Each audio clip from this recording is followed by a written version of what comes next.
하느님이시요 사람이신 그리스도의 시. 예수께서 엄제하신 산과 유혹을 당하신 산악지대에 가신다. 황량한 곳에 대단히 아름다운 새벽이다. 한 작은 산 비탈에서 맞이하는 새벽이다. 겨우 날이 새기 시작한다. 하늘에는 마지막 별들이 아직 보이고 어두운 빛깔에 벨벳 같은 하늘 바탕에 이지러진 가는 초생달이 은빛 콧머 모양으로 아직 떠 있다. 산은 다른 산맥들과 연결되지 않은 외따로 떨어져 있는 것 같다. 산 꼭대기는 훨씬 위에 있다. 그러나 산 중턱에서도 넓은 지평이 눈앞에 펼쳐지는 것으로 보아 지면의 높이보다 훨씬 높다는 것을 알 수 있다. 새벽에 희끄무레하고 푸르스름한 어렴풋한 빛이 감돌며 점점 밝아지는 새벽의 차가운 공기 속에 물건들의 윤곽과 세밀한 곳들이 드러나기 시작한다. 그것들이 처음에는 해 뜨기 전에 생기는 안개 때문에 보이지 않았었다. 밤에서 아침으로 올마올 때에는 별빛이 줄어들고 없어지다시피 하기 때문에 새벽 안개는 언제나 밤보다도 더 어둡다.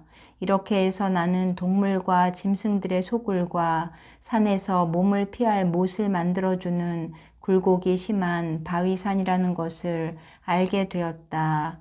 흙이 조금 쌓여 있어서 빗물을 받아 보존할 수가 있는 몇 군데에만 파란 덤불들이 있는데 그것은 잎이 드문드문한 가시돋친 줄기밖에 없는 초목들과 지면과 가지런히 나 있는 이름을 알 수 없는 젓가락 같은 나무 덤불들이다.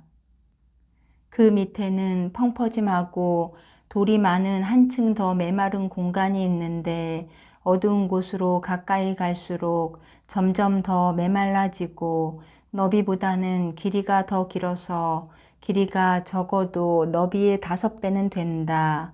나는 이 황량한 풍경 속 지하수로 인하여 생겨난 무성한 오아시스가 아닌가 생각한다. 그러나 날이 더 환해져서 보니 그것은 수면이었다.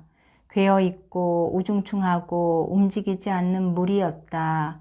말할 수 없이 쓸쓸한 호수이다.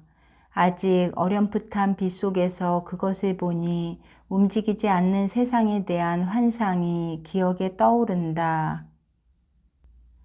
호수는 하늘의 우중충한 모습과 주위의 모든 처량한 경치를 끌어당기는 것 같다.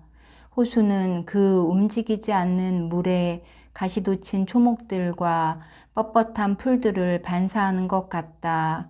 가시돋친 초목들과 뻣뻣한 풀은 여러 킬로미터에 걸쳐 평야와 언덕에서 땅의 유일한 장식이 되며 호수는 이것들을 가지고 거기에서 발생하여 온 주위에 기운을 퍼뜨리는 우울하고 쓸쓸한 미학을 만드는 것 같다. 밝고 아름다운 겟네사렛 호수와는 하늘과 땅의 차이가 있다. 위로 점점 더 밝아지는 아주 맑은 하늘을 쳐다보고 동쪽에서 빛나는 밀물같이 퍼지는 빛을 쳐다보니 정신이 다시 명랑해진다. 그러나 저 움직이지 않는 넓은 수면을 보고 있노라면 가슴이 답답해진다. 그 위로 날아다니는 새 한 마리 없고 그 물가에는 짐승이 하나도 없다. 아무것도 없다. 이 황폐한 풍경을 바라보고 있는데 예수님의 목소리가 들려와서 나를 흔들었다. 자, 내가 오려고 하던 곳에 우리가 와 있다. 나는 몸을 돌렸다. 예수께서는 내 뒤 바위투성이 산비탈 근처에 요한과 시몬과 유다 사이에 계시다. 거기에는 오솔길이 하나 나 있다. 아니, 오히려 이렇게 말하는 편이 나을 것이다.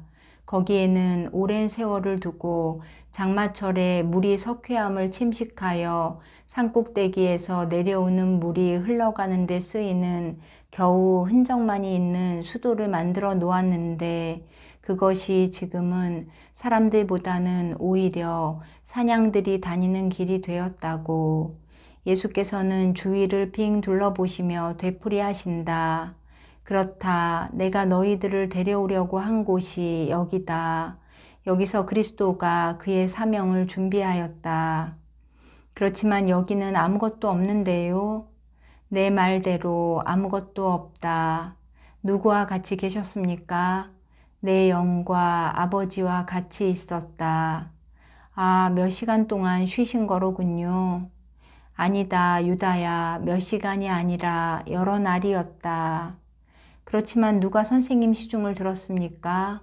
어디서 주무셨습니까? 하인으로는 저희들 굴로 자러 오는 야생 당나귀들이 있었다.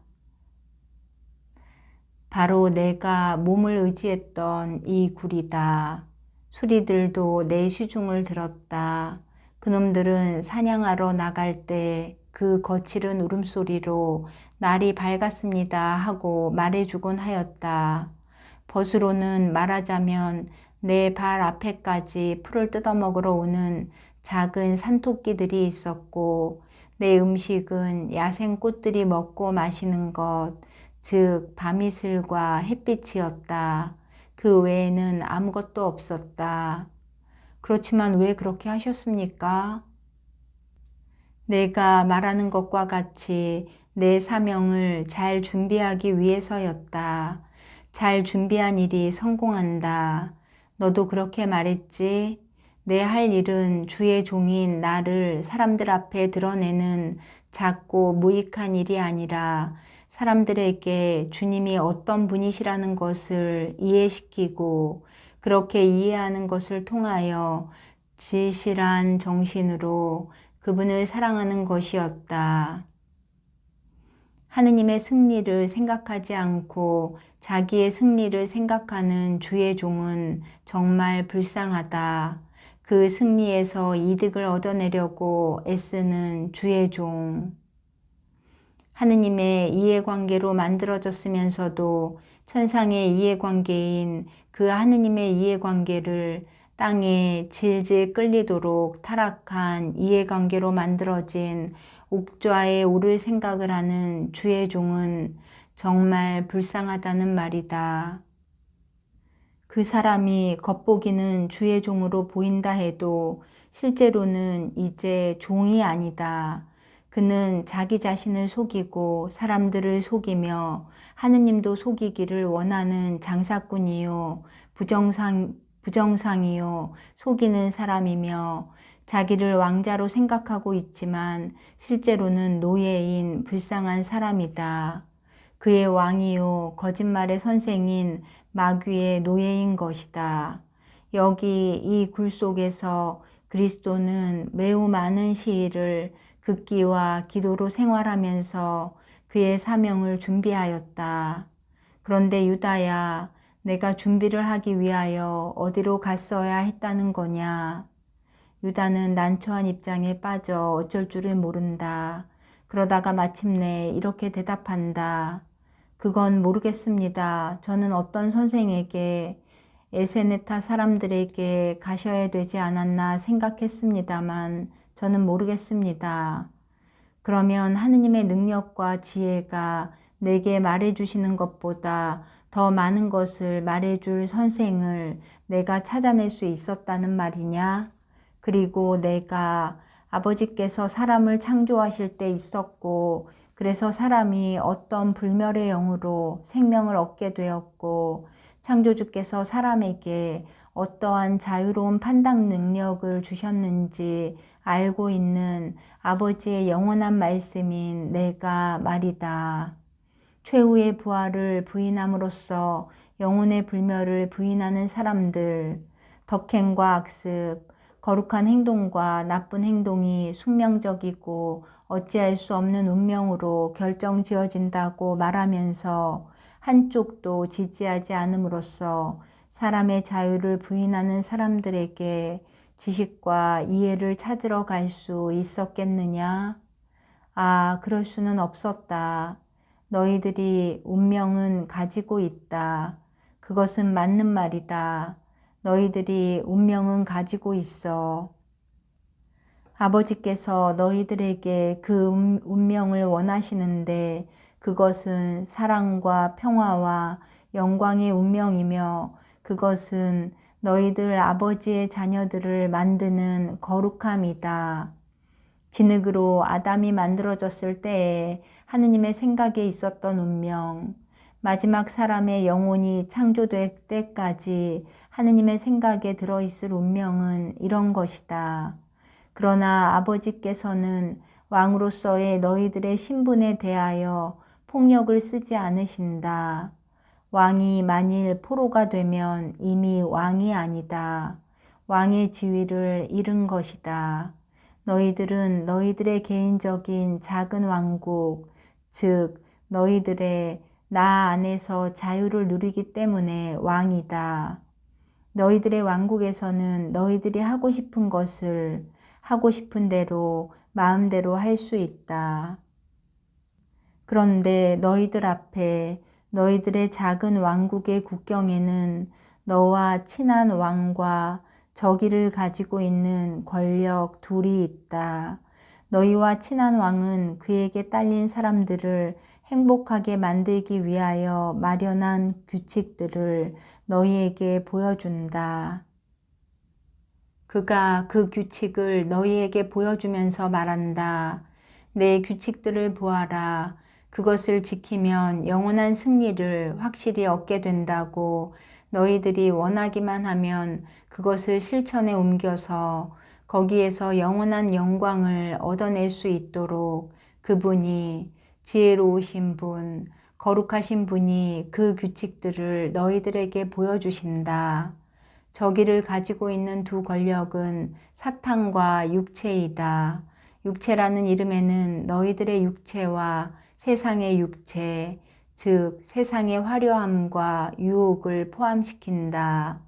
세상의 화려함과 유혹이라는 것은 세상에서 오거나 세상에 있는 재산과 즐거움과 명예와 권력을 말하는 것인데 그것들을 정직하게 얻지 않는 경우가 많으며 또 사람이 여러 가지 상황이 합쳐진 덕으로 그것들을 얻게 되면 그것들을 정직하게 쓰기는 더구나 어려운 것이다. 육체와 세상의 지배자인 사탄은 너희들에게 직접 말을 걸기도 하고 육체를 통하여 호소하기도 한다. 그도 규칙들을 가지고 있다. 가지고 있고 말고 그리고 내가 육체에 둘러싸여 있고 육체는 마치 쇠조각이 자석 쪽으로 가듯이 육체를 추구하기 때문에 그리고 유혹자의 노래가 장미밭에서 달밤에 사랑에 빠진 밤 꾀꼬리가 부르는 아름다운 노래보다 더 감미롭기 때문에 그 규칙 쪽으로 가서 그 권력을 따르면서 당신들을 친구로 생각합니다. 들어오시오 하고 말하기가 더 쉽다. 들어오시오. 너희들은 어떤 동맹국이 그가 준 원조에 대하여 100배나 되는 보수를 요구하지 않고 끝까지 성실한 채로 있는 것을 본 일이 있느냐? 그 권력들은 이런 것이다. 그 권력들은 들어와서 주인이 된다. 주인이 아니다. 폭군이 된다. 아, 인간들아, 그 권력들은 너희들을 갤리선의 죄수들의 자리에 붙잡아 매놓고 사슬로 묶어 놓으며 그들의 멍에에서 목을 빼는 것을 내버려 두지 않으며 너희들이 그들에게서 빠져나오려고 하면 채찍으로 너희에게 피 흐르는 자국을 남겨놓는다. 아, 으깨진 살덩어리가 되도록 매를 맞아 그들의 잔인한 발로 밀려나게 될 정도로 못쓰게 되거나 매를 맞아 죽거나 한다.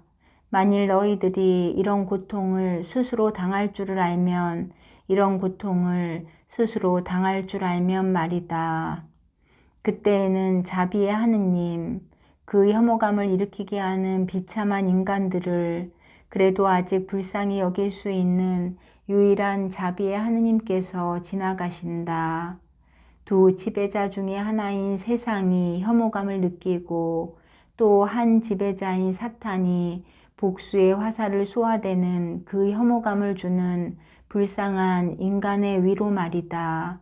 그리고 그 자비의 하느님께서는 그 곁으로 지나가시면서 몸을 굽혀 그 인간을 거두어서 치료하여 고쳐주시고 이렇게 말씀하신다. 두려워 말고 오너라. 너를 들여다보지 말아라. 내 상처는 이제 상처 자국에 지나지 않는다.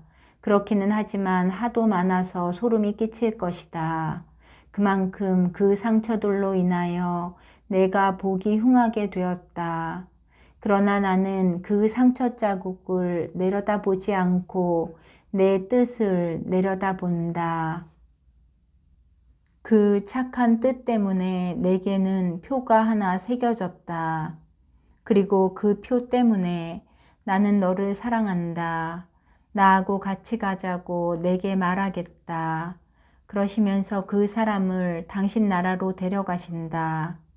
그때에는 너희가 자비와 왕의 우정이 같은 분이라는 것을 깨닫게 된다. 너희들은 그분이 너희에게 보여주셨는데 너희가 따르기를 원치 않았던 규칙들을 다시 만나게 된다.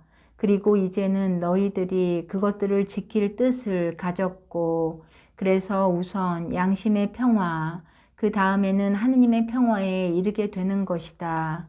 그러니 말해보아라.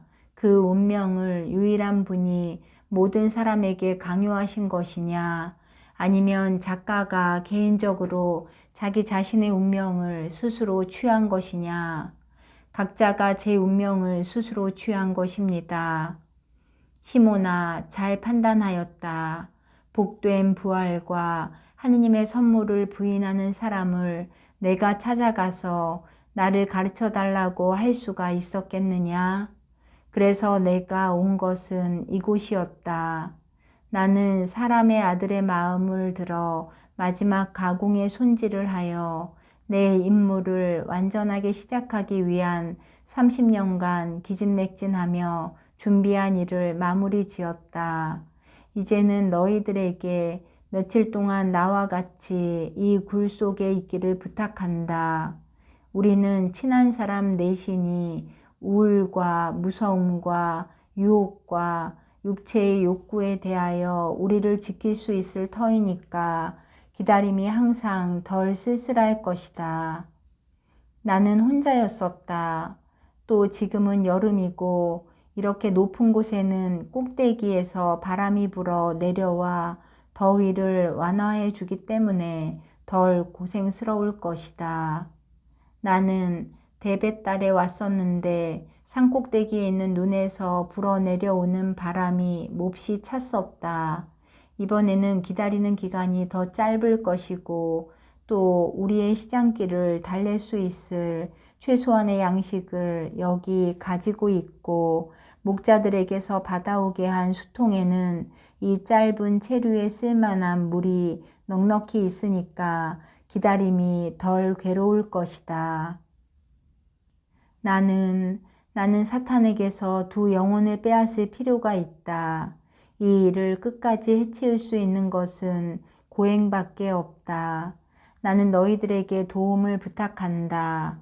이것은 너희들의 교양 쌓는 데에도 도움이 될 것이다. 너희들은 만몬에게서 희생물을 어떻게 빼앗아 오는지를 배우게 될 것이다.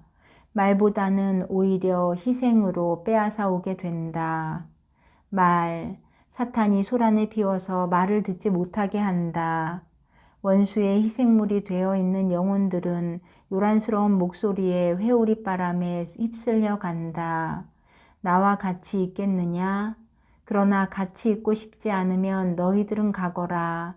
나는 남아 있겠다. 대꾸아의 장터 근처에서 다시 만나기로 하자. 아닙니다, 선생님. 저는 선생님을 떠나지 않겠습니다. 하고 요한이 말하는데 시몬도 이렇게 외친다.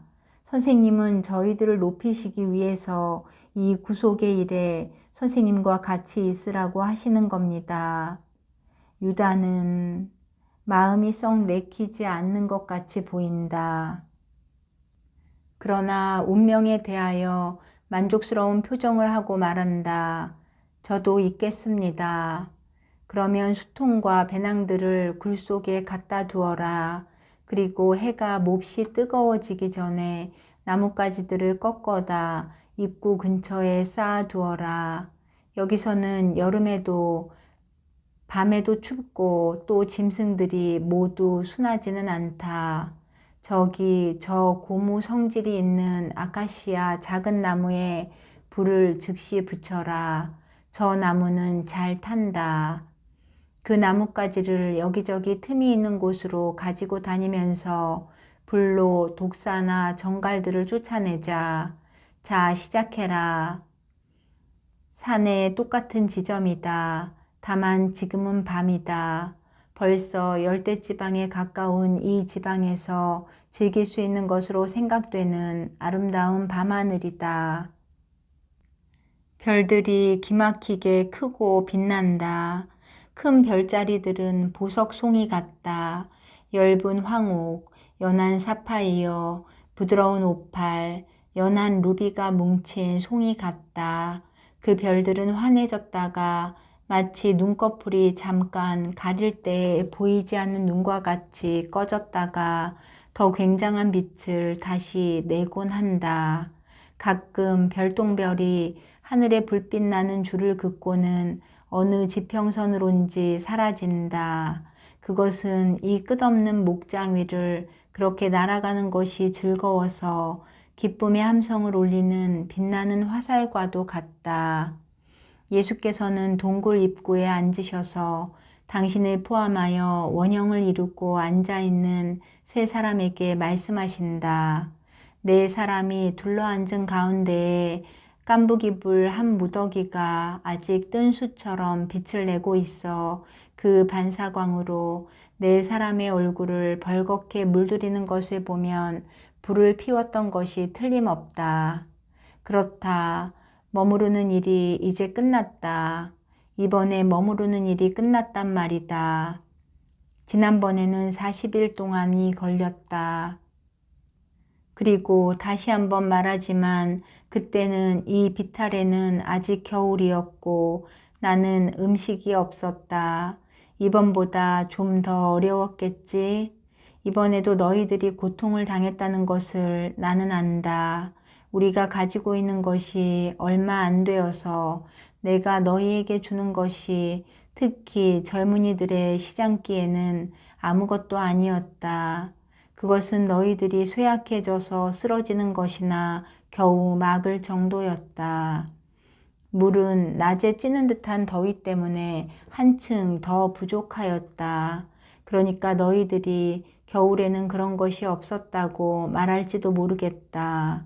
그러나 그때에는 산꼭대기에서 불어내려와 허파를 말려버리고 들판에서는 광야의 먼지를 잔뜩 품고 일어나 이 여름 더위보다도 더 말려 죽이는 건조한 바람이 있었다. 이 여름 더위는 거의 다 익어가는 저 새콤한 열매로 달랠 수가 있지 않느냐. 그때에는 산에 그저 바람과 앙상한 아카시아 나무 둘레에 얼어서 말라버린 풀들이 있을 뿐이었다. 나는 너희들에게 전부 다 주지는 않았다. 그것은 돌아갈 때에 대비하여 마지막 빵과 마지막 치즈와 마지막 수통을 남겨두었기 때문이다. 나는 아무도 없는 광야에서 몹시 지쳐 있었기 때문에 돌아가는 길이 어떻다는 것을 안다. 물건들을 챙겨가지고 떠나자. 오늘 밤은 우리가 여기 도착한 날 밤보다도 한층 더 밝다. 달은 없지만 하늘에서는 빛이 쏟아져 내린다. 가자. 이곳을 잘 기억해 두어라. 그리스도가 어떻게 준비를 하였는지 또 사도들이 어떻게 준비하는지 기억하도록 하여라. 사도들은 내가 가르쳐 준 대로 준비하는 것이다. 일행은 일어난다. 시몬은 불을 발로 밟아 끄기 전에 나뭇가지로 뜬 숯을 휘젓고 마른 풀을 얹어 불을 다시 일으키고 그 불꽃으로 아카시아 나무 가지에 불을 붙여 동굴 입구에 쳐들고 있다. 그동안 유다와 요한은 겉옷과 배낭과 수통들을 모아놓는다. 수통은 하나만이 아직 물이 가득 차 있다. 그런 다음 시몬은 나뭇가지의 불을 바위에 대고 뒤 흔들어 끄고 그의 배낭을 집어가지고 다른 사람들과 같이 겉옷을 입고 걷는데 거치적거리지 말라고 허리를 졸라맨다. 그들은 말없이 일렬로 서서 대단히 가파른 오솔길을 내려오는데 아직 햇볕에 말라 죽지 않은 얼마 안 되는 풀을 뜯어먹던 작은 짐승들이 도망친다. 길은 멀고 어렵다. 마침내 그들은 들판으로 내려왔다. 여기에서도 걷기가 별로 쉽지 않다. 여기에는 돌과 깨진 돌조각들이 발밑에 눈에 잘 띄지 않게 널려 있고 게다가 길의 흙이 먼지가 되어서 그것들을 보이지 않게 해서 피할 수가 없기 때문에 발에 상처를 입히며 햇볕에 시들은 가시더미가 발을 핥히고 옷자락에 달라붙어 걸음을 방해한다. 그러나 길이 더 곱기는 하다. 저 하늘 위에는 별들이 점점 더 아름답다. 일행은 가고 또 가고 몇 시간 동안을 간다. 땅은 점점 더 메마르고 더 쓸쓸하다. 반짝거리는 광채가 땅이 조금 주름진 곳과 거칠은 땅 여기저기 있는 구멍에서 반짝이고 있다. 꼭 광택을 잃은 보석의 광채 같다. 요한이 그것들을 보려고 몸을 굽힌다. 그것은 하층토에 있는 소금이다. 하층토에는 소금이 가득 차 있다. 그 소금이 봄에 물이 불어날 때에 지면으로 비어져 나왔다가 마른 것이다. 그렇기 때문에 이곳에서는 생명이 지탱하지 못하는 것이다. 동쪽에 있는 바다는 깊은 광맥으로 해서 그 주위 여러 스타드에 걸쳐 죽음을 퍼뜨린다. 단물샘이 그 작용에 장애가 되는 곳에서만 햇볕을 피할 수 있는 나무를 얻어 만날 수 있다. 하고 예수께서 설명하신다. 일행은 또 걸어간다. 그러다가 예수께서는 그분이 사탄에게 유혹당하시는 것을 내가 본 일이 있는 동굴 가까이에서 걸음을 멈추신다. 여기서 좀 쉬자. 거기들 앉아라. 얼마 안 있어 닭이 울 것이다. 우리가 6시간이나 걸었으니 너희들은 시장하고 목이 마르고 피곤할 것이다. 자, 받아라. 여기 내 둘레에서 먹고 마셔라. 그동안 또 한 가지를 너희에게 말해줄 터인데 너희는 이 말을 친구들과 세상 사람들에게 하여라. 예수께서는 당신 배낭을 벌리고 빵과 치즈를 꺼내서 잘라서 나누어 주시고 당신 수통에서 공기에 물을 따라서 역시 나누어 주신다. 선생님은 안 드십니까?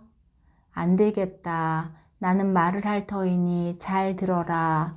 전에 누군가가 어떤 사람이 내가 유혹을 당한 적이 있느냐고 물었었다. 그 사람은 내가 죄를 지은 적이 있느냐고 물었고 유혹을 당하는 중에 진 일이 도무지 없느냐고 물었었다. 그리고 그 사람은 나 메시아가 유혹에 저항하기 위하여 아버지, 제가 유혹에 빠지지 말게 해 주십시오 하고 아버지의 도움을 청했다는 말을 듣고 깜짝 놀랐다. 예수께서는 아무도 모르는 이야기를 하시는 것처럼 조용히 말씀하신다. 유다는 거북한 듯이 고개를 숙인다. 그러나 다른 사람들은 예수를 쳐다보는데 정신이 팔려서 그것을 알아차리지 못한다. 예수께서는 말씀을 계속하신다. 이제 너희 내 친구들은 그 사람이 아주 조금 알게 된 그것을 알 수 있을 것이다. 세례를 받은 다음 나는 깨끗하였었다. 그러나 사람은 지극히 높으신 분과 비교하여 절대로 넉넉히 깨끗하지는 못하다. 그런데 저는 죄인입니다 하고 말하는 겸손은 벌써 마음을 깨끗하게 하는 하나의 세례이다. 그러니까 세례를 받은 다음 나는 이곳에 왔다. 나는 성인이고 예언자인 사람에게서 하느님의 어린 양이라고 부름을 받았었다. 그 사람은 진리를 보고 성령께서 하느님의 말씀 위에 내려와 그의 사랑의 성유로 기름 부음을 받은 사람을 만드는 것을 보았고, 그동안 아버지의 목소리는 보라, 내가 사랑하는 아들을, 이는 내 마음에 드는 아들이다 하는 말씀으로 하늘을 진동시켰었다. 너 요한은 세례자가 이 말을 되풀이할 때에 거기 있었지? 세례를 받은 다음 나는 원래가 깨끗하고 나의 인격으로 깨끗하였지만 마음의 준비를 하고자 하였다. 그렇다 유다야, 나를 보아라. 내 입이 아직 말하지 않고 있는 것을 내 눈이 말하고 있다. 유다야, 나를 보아라. 자기가 메시아라는 사실로 인하여 사람보다 우월하다는 의식을 가지지 않고 자기가 사람이라는 것을 알면서도 죄에 대한 관대만 빼놓고는 모든 점에서 똑같은 사람이 되기를 원한 내 선생을 보아라. 자, 이렇다. 이제는 유다가 얼굴을 들고 마주 대하고 있는 예수를 쳐다본다. 별빛이 예수의 눈을 빛나게 해서 마치 별 둘이 그분의 흰 얼굴을 비추는 것 같다. 선생이 될 준비를 하기 위하여는 먼저 학생이 되어야 한다. 나는 하느님으로서는 모든 것을 알고 있었다. 내 지능은 또 내 이해력으로 이지적으로 인간의 투쟁을 내게 이해시킬 수도 있었다. 그러나 어느 날 가엾은 내 친구가 내게 이렇게 말할 수 있었을 것이다. 자네는 인간이라는 것이 어떤 것인지, 감정과 열정을 가졌다는 것이 어떤 것인지 모르네 하고, 그것은 정당한 비난이었을 것이다. 그래서 나는 내 임무에 대하여 준비할 뿐 아니라 유혹에 대하여도 마음 준비를 하려고 여기, 바로 여기 이 산에 왔었다. 알겠느냐? 너희들이 앉아있는 그곳에서 나는 유혹을 당하였다. 누구에게서? 사람에게서? 아니다. 사람의 힘은 너무 약했을 것이다. 직접 사탄에게서 유혹을 당하였다. 나는 기진맥진하였었다. 나는 40일째 음식을 먹지 않고 있었다. 그러나 내가 묵상 기도에 골몰해 있는 동안은 모든 것이 하느님과 대화를 하는 기쁨 속에 사라졌었다. 아니, 사라진 것보다도 견딜 수가 있게 되었었다. 나는 그것을 다만 물질에만 한정되는 물질의 힘이 축소되는 것으로 느꼈었다. 그리고 세상으로 돌아왔다. 세상으로 나아가는 길에 왔었다. 그리고 이 세상에서 사는 사람의 욕구를 느꼈다. 시장하고 목이 말랐다. 광야의 밤에 살을 애는 듯한 추위를 느꼈다.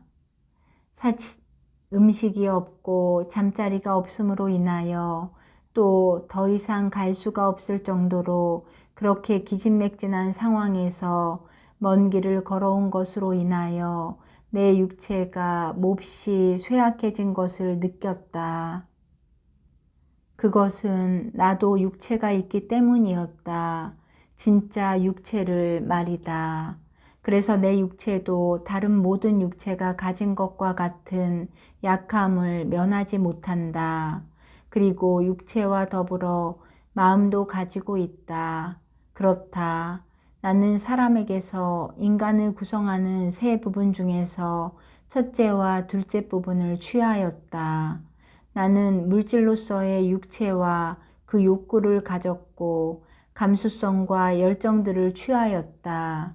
내가 의지의 힘으로 좋지 못한 모든 열정을 그것들이 생기기 전에 억압하였지만은 효도와 조국애와 우정과 일과 훌륭하고 거룩한 모든 것에 대한 사랑이라는 거룩한 열정은 백년 묵은 서양 삼나무처럼 힘있게 자라나 내버려 두었다. 그래서 여기서 멀리 계신 내 어머니를 그리워하게 되었고 인간으로서의 내 허약함을 어머니가 돌보아 주셔야 하겠다는 필요를 느꼈다. 여기서 나는 나를 완전히 사랑하실 수 있는 유일한 분과 갈라진 것에 대한 고통이 새로워지는 것을 느꼈다. 여기서 나는 내가 당하기로 된 고통과 당신 아들과 사람들 때문에 하도 눈물을 흘려야 하겠기 때문에 더 흘릴 눈물도 없게 될 가엾은 어머니의 고통에 대한 고통을 느꼈다. 여기서 나는 어떤 예감의 시간에 자기의 노력이 무익하리라는 것을 깨닫는 영웅과 고행자가 느끼는 것과 같은 권태를 느꼈다. 그래서 나는 울었다. 슬픔. 이것은 사탄에게는 마력을 가진 부름이 되는 것이다. 고통을 당하는 어떤 시간에 슬퍼하는 것은 죄가 아니다. 슬픔에 몸을 내맡기고 무기력이나 실망에 빠지는 것이 죄이다. 그러나 사탄은 누가 정신적인 무기력에 빠져 있는 것을 보기만 하면 곧 오게 마련이다. 그는 남의 일보기 좋아하는 나그네의 모습을 하고 왔다. 사탄은 언제나 호감이 가는 모습을 한다. 나는 시장했었다. 내 피 안에는 30년이라는 나이가 들어 있었다. 그는 나를 도와주겠다고 제의하고 이런 말로 서두를 꺼냈다. 이 돌더러 빵이 되라고 하여 보시오 하고 그러나 그보다도 먼저 그렇다. 그보다도 먼저 여자 이야기를 하였었다. 오, 사탄은 여자에 대하여 말을 잘 할 줄 안다. 여자를 속속들이 알고 있는 것이다. 사탄은 그의 타락시키는 일에 동맹자를 만들려고 우선 여자를 타락시켰다. 나는 하느님의 아들만이 아니라 나자렛의 장인 예수이기도 하다. 내게 유혹을 당한 일이 있느냐고 물으면서 내가 죄를 짓지 않았다고 하니까 내가 불공평하게 행복하다고 거의 비난하다시피 하는 말을 하는 그 사람에게 나는 이렇게 말하였다. 행위는 만족감을 느껴야 멎는다. 유혹은 우리가 그것을 물리친다고 약해지지 않고 더 강해진다. 특히 사탄이 그것을 부추기기 때문에 더 그러하다고. 나는 여자에 대한 욕구와 음식에 대한 갈망, 이 두 가지 유혹을 물리쳤다. 그런데 사탄은 내가 세상에서 인정을 받게 하는데 가장 훌륭한 동맹자로서 여자를 제의하였었는데 사람들의 판단에 따르면 그가 잘못 생각한 것이 아니라는 것을 알아라. 사람이 관능으로만 살지 않는다는 내 말로 패배하지 않은 유혹자는 그러자 내 사명에 대하여 말하였다. 유혹자는 젊은 남자인 나를 유혹하다가 안 되니까 이번에 메시아를 유혹하려고 하였다.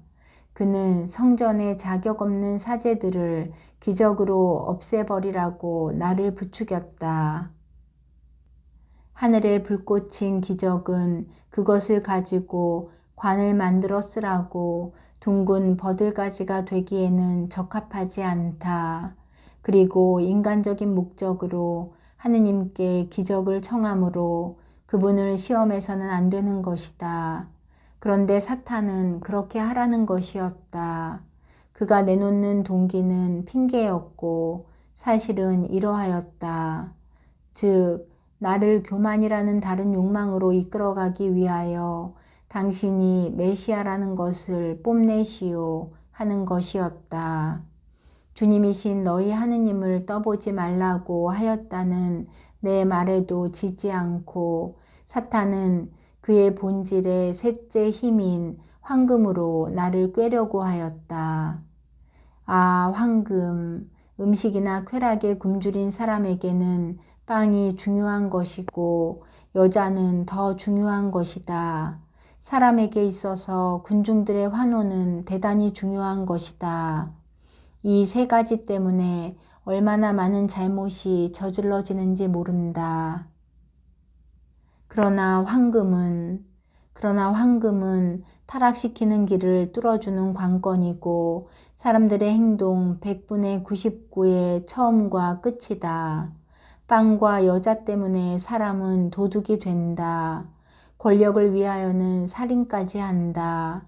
그러나 황금을 위하여는 우상 숭배자가 된다. 황금의 왕인 사탄은 내게 그의 황금을 내보이면서 그것을 경배하라고 하였다. 나는 주님이신 너의 하느님만을 예배하라는 영원한 말씀으로 그를 꿰뚫었다. 그 일이 일어난 것이 바로 여기다. 예수께서는 일어나셨다. 그분을 둘러싸고 있는 들판에서 별들에게 쏟아져 내려오는 약간 인광을 바라는 빛을 받아 보통 때보다 더 커 보이신다. 제자들도 일어난다. 예수께서는 유다를 뚫어지게 들여다보시면서 말씀을 계속하신다. 그때에 주의 천사들이 왔다. 사람이 세 가지 승리를 거두었었다. 사람이 인간이란 무엇인가 하는 것을 알았고 승리를 거두었었다. 그는 기진맥진해 있었다. 그 싸움이 오래 계속된 단식보다도 더 지치게 하는 것이었다. 그러나 정신이 압도하였다. 이성을 지닌 인간으로서의 내 완전한 단언을 듣고 하늘이 감격으로 떨었으리라고 생각한다. 나는 그때부터 내게 기적을 행할 능력이 왔다고 생각한다. 나는 하느님이었는데 사람이 되었었다. 이제는 인간 본성에 딸린 동물적인 것을 이겨서 하느님인 사람이 되었다. 나는 하느님인 사람이다. 그리고 하느님으로서는 무엇이든지 할 수 있다. 또 사람으로서는 모든 것을 경험하였다. 만일 너희들이 내가 한 대로 하고자 하면 내가 한 것과 같이 행동하여라. 그리고 나를 기억해서 그렇게 하여라. 그 사람은 내가 아버지의 도움을 청하고 나를 유혹에 빠지지 말게 해 주십사고 기도한 것에 대하여 놀랐다. 그러므로 내 힘의 겨울 유혹의 위험에 빠져들지 않는 데 대하여 놀랐다. 그러나 그 사람이 지금은 아니까 더 이상 놀라지는 않으리라고 생각한다. 너희들도 나를 기억하여라. 그리고 나와 같이 이기기 위하여 그와 같이 하여라.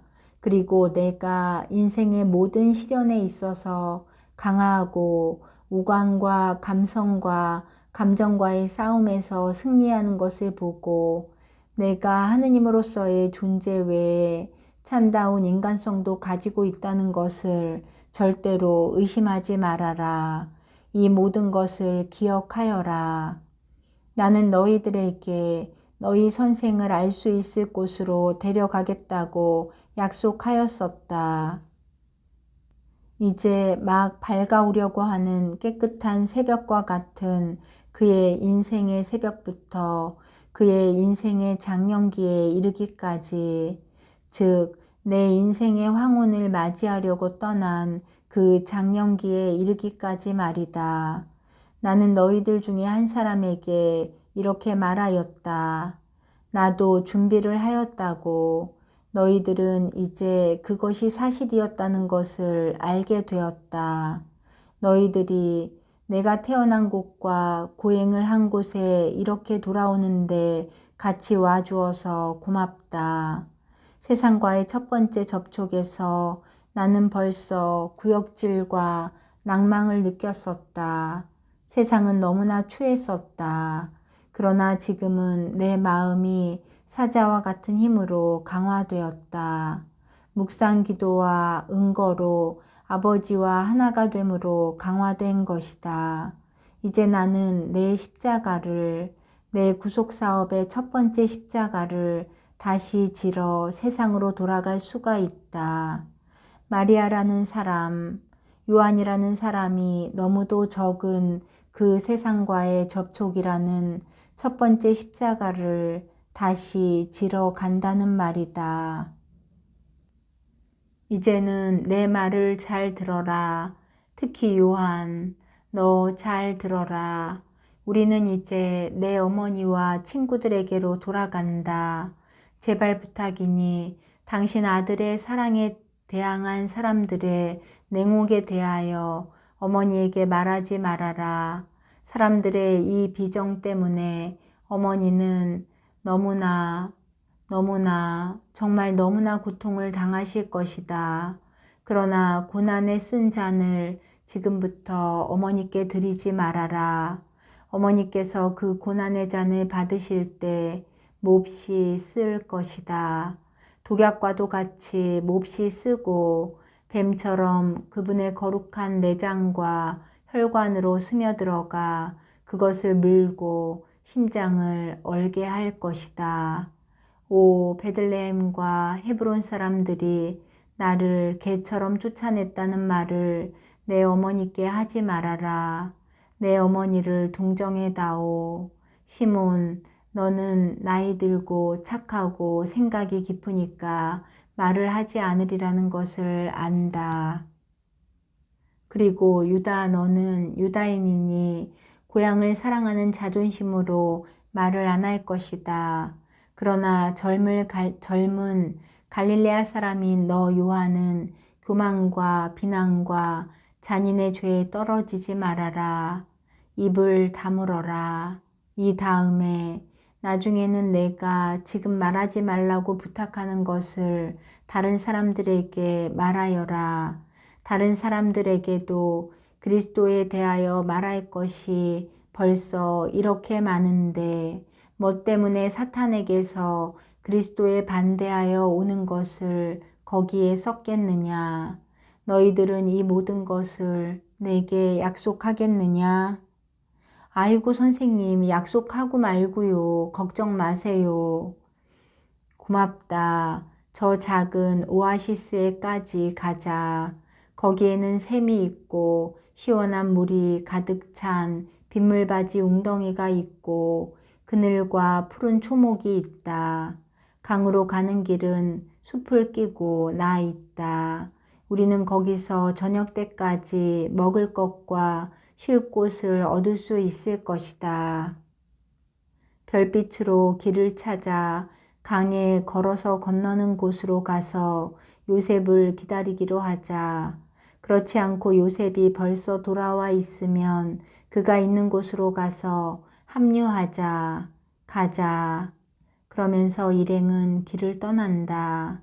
그동안 동쪽에서는 첫 번째 불그레한 빛이 새날이 밝아온다는 것을 알린다.